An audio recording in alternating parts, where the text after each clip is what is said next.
what I'm about to share with you is something that we as a family have gone through for the past 6 years. And just before I start with the story, this is a letter that I wrote to,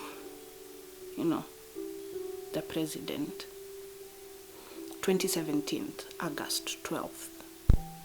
And I wrote, "Dear Mr. President, I'm writing to you, and this is me clutching at straws. I was told not to write to you. Others said I should follow the chain of command, which I did. And after a few attempts to seek audience with the relevant people, we had our first meeting and everyone was happy to see us. Well, that's until we told them why we were really there, and no sooner did they hear what we had to say, there were promises of immediate action. There was, call me fasting in the morning, which I did, and this was the narrative. In hushed tones, I was told, I'm in a meeting, I'll call you later. This went on for a while until they no longer bothered to pick my calls. See, Mr. President, my brother was kidnapped. And it's now 3 years since, and nothing from you or your office.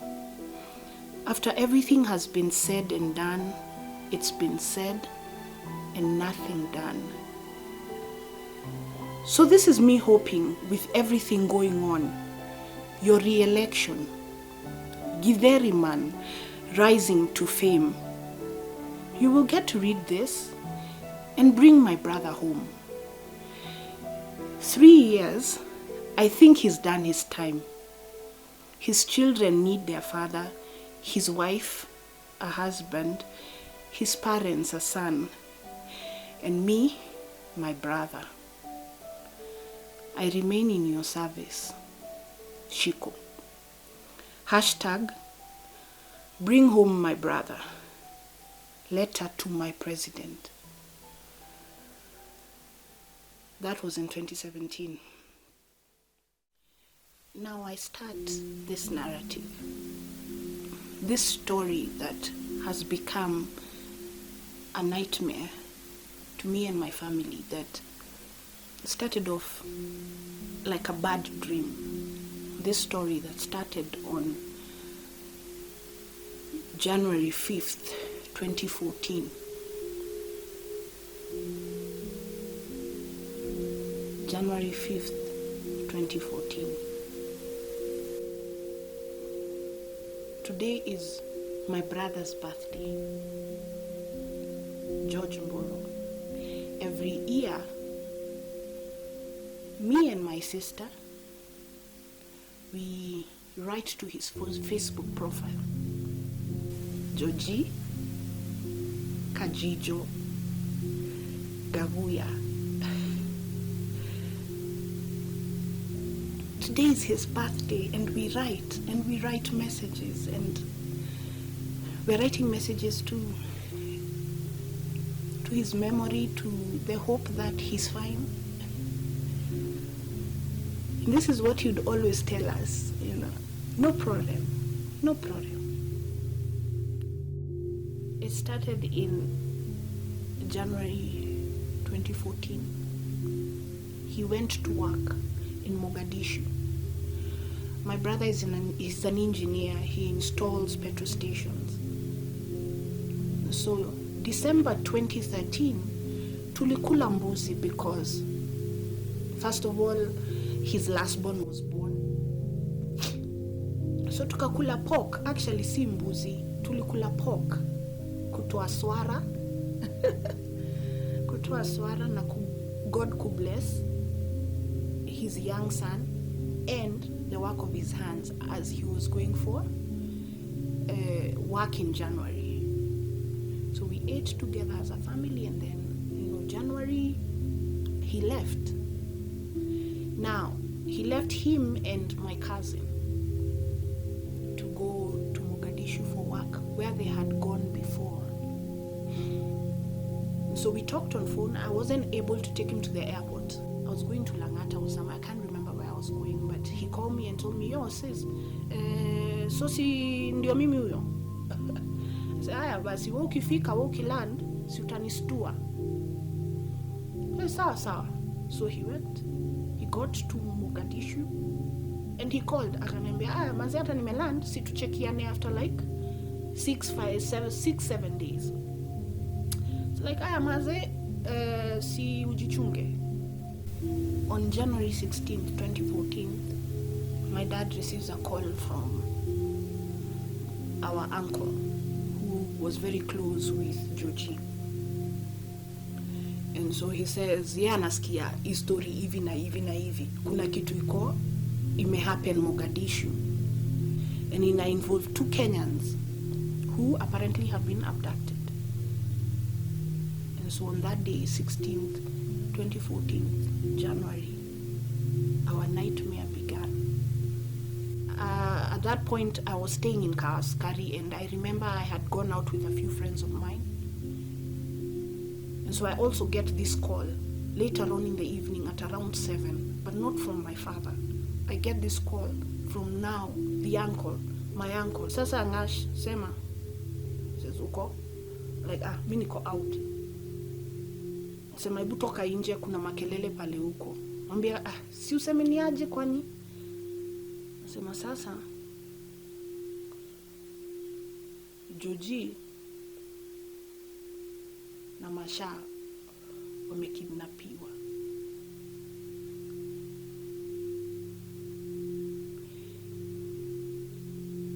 Ask him ati? Sasa Joji na Masha wamekidnapiwa, na hiyo story hata iko kwa internet. So at that point, mimi hata sisikini anasema, mimi ni kuscream na scream, nimekata simu, wale watu tuko nao washeke, tuko na washeke na mama Pendo. Washeke comes outside and she's asking, kwani what's wrong? And I'm like, mimi nimeambiwa Kajuju amekidnapiwa.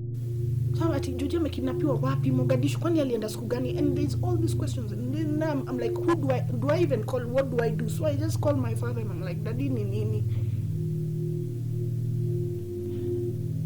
Says Joji amekidnapiwa. And I can't really remember the remaining, part of that evening. But the following morning, I came home. And so now the journey began. Remember, no one prepares you for this. You don't know what to do. You don't know who to call.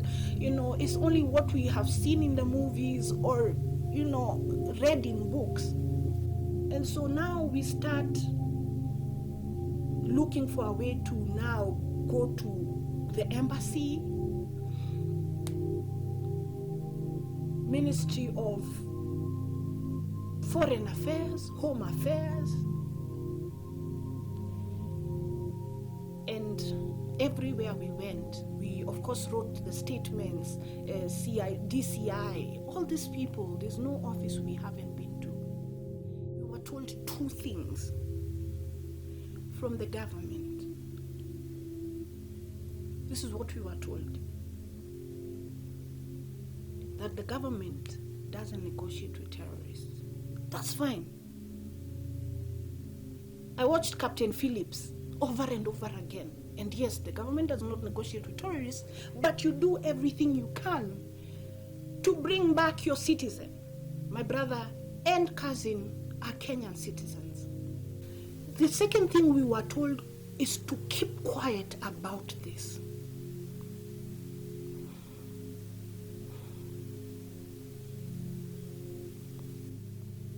Six years later, enough is enough.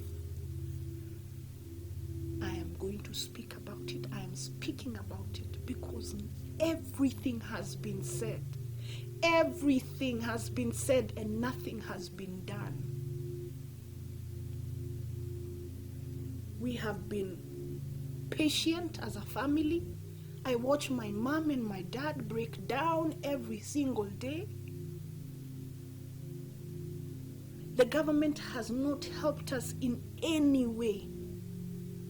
Counseling, nothing. My brother's children, I told you, in 2013, December, we were celebrating the birth of his last born son. Now, he's a young man going to class 1. He came and visited me, and he was telling me, Auntie Shiko, this is the song I'm going to sing for my dad when he comes back from work. Because he knows the father. He doesn't even know the father. He doesn't know the father. But he knows that the father went to work and is going to come back. And so this is the song he's preparing to sing for his father. It's been a long day without you, my friend. And I'll tell you all about it when I see you again. And that's the song he sang to me.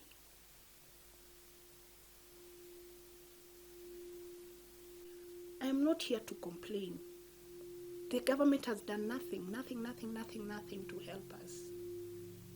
To assure us that he is well, to assure us that they are well, to help us. My father is looking after the family and my mother-in-law as well, you know. But they are old. My parents are old. And now it's just me and my sister. The government has done nothing to help us. No counseling, no paying for school fees, no food, not even a visit. 2017, Githeriman. These are the issues. These are the things that we are choosing to put out there, whereas there are so many Kenyans in Mogadishu abducted, going to work, to look for work, the right way to go and work.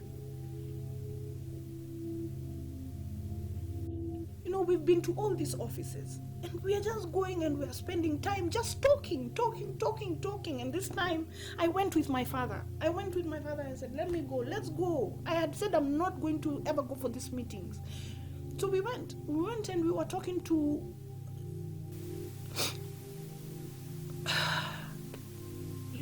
the government. We were talking to the government. And the government says, because I don't want to say the name or whatever, this is what the government says. They are Cuban doctors. There were 2 Cuban doctors who were in Mogadishu recently, were abducted recently. And the president, my president,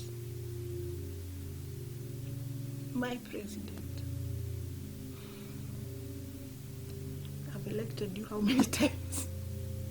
3 times. Yeah? My president went to Cuba. Life is a life.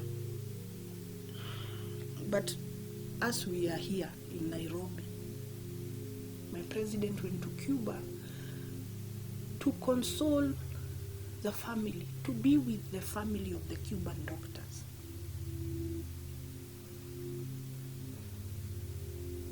What are we doing? What are we doing? I know that there are many people, families, who have their loved ones kidnapped, abducted in Mogadishu, in Somalia.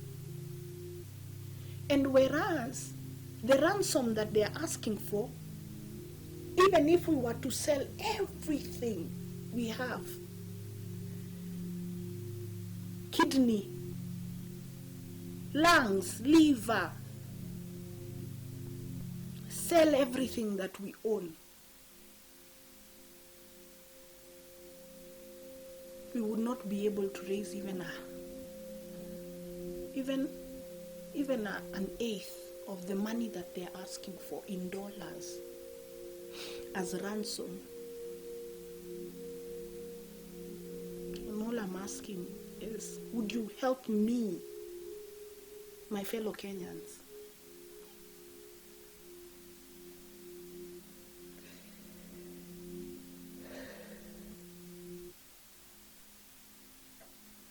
Would you help me? Would you help me bring my brother back home?